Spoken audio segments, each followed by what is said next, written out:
John 13 verses 1 to 38. Jesus washes his disciples' feet.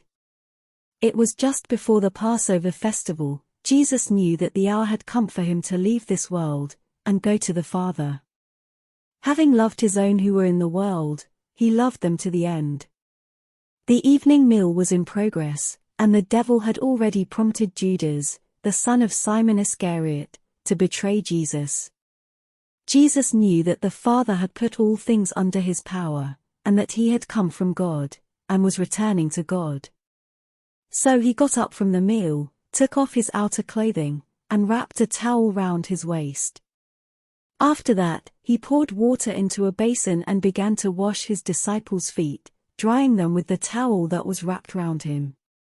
He came to Simon Peter, who said to him, "Lord, are you going to wash my feet?" Jesus replied, "You do not realize now what I am doing, but later you will understand."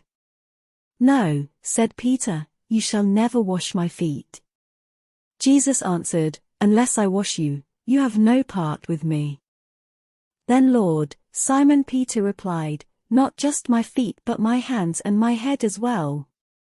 Jesus answered, "Those who have had a bath need only to wash their feet, their whole body is clean. And you are clean, though not every one of you." For he knew who was going to betray him, and that was why he said not every one was clean. When he had finished washing their feet, he put on his clothes and returned to his place. "Do you understand what I have done for you?" he asked them. "You call me teacher and Lord, and rightly so, for that is what I am. Now that I, your Lord and teacher, have washed your feet, you also should wash one another's feet. I have set you an example that you should do as I have done for you. Very truly I tell you, no servant is greater than his master, nor is a messenger greater than the one who sent him.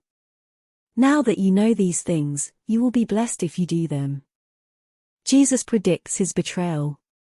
"I am not referring to all of you, I know those I have chosen. But this is to fulfill this passage of Scripture, he who shared my bread, has turned against me. I am telling you now before it happens, so that when it does happen, you will believe that I am who I am. Very truly I tell you, whoever accepts anyone I send accepts me, and whoever accepts me accepts the one who sent me." After he had said this, Jesus was troubled in spirit and testified, "Very truly I tell you, one of you is going to betray me." His disciples stared at one another, at a loss to know which of them he meant.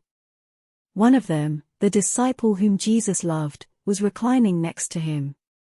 Simon Peter motioned to this disciple and said, "Ask him which one he means." Leaning back against Jesus, he asked him, "Lord, who is it?" Jesus answered, "It is the one to whom I will give this piece of bread, when I have dipped it in the dish." Then, dipping the piece of bread, he gave it to Judas, the son of Simon Iscariot. As soon as Judas took the bread, Satan entered into him. So Jesus told him, "What you are about to do, do quickly." But no one at the meal understood why Jesus said this to him. Since Judas had charge of the money, some thought Jesus was telling him to buy what was needed for the festival, or to give something to the poor. As soon as Judas had taken the bread, he went out, and it was night. The new commandment, and Jesus predicts Peter's denial. When he was gone, Jesus said, "Now the Son of Man is glorified, and God is glorified in him. If God is glorified in him, God will glorify the Son in himself, and will glorify him at once. My children, I will be with you only a little longer. You will look for me, and just as I told the Jews, so I tell you now, where I am going, you cannot come. A new command I give you, love one another. As I have loved you, so you must love one another. By this everyone will know that you are my disciples, if you love one another." Simon Peter asked him, "Lord, where are you going?" Jesus replied, "Where I am going, you cannot follow now, but you will follow later." Peter asked, "Lord, why can't I follow you now?" "I will lay down my life for you." Then Jesus answered, will you really lay down your life for me? Very truly I tell you, the cock will not crow, till you have denied me 3 times.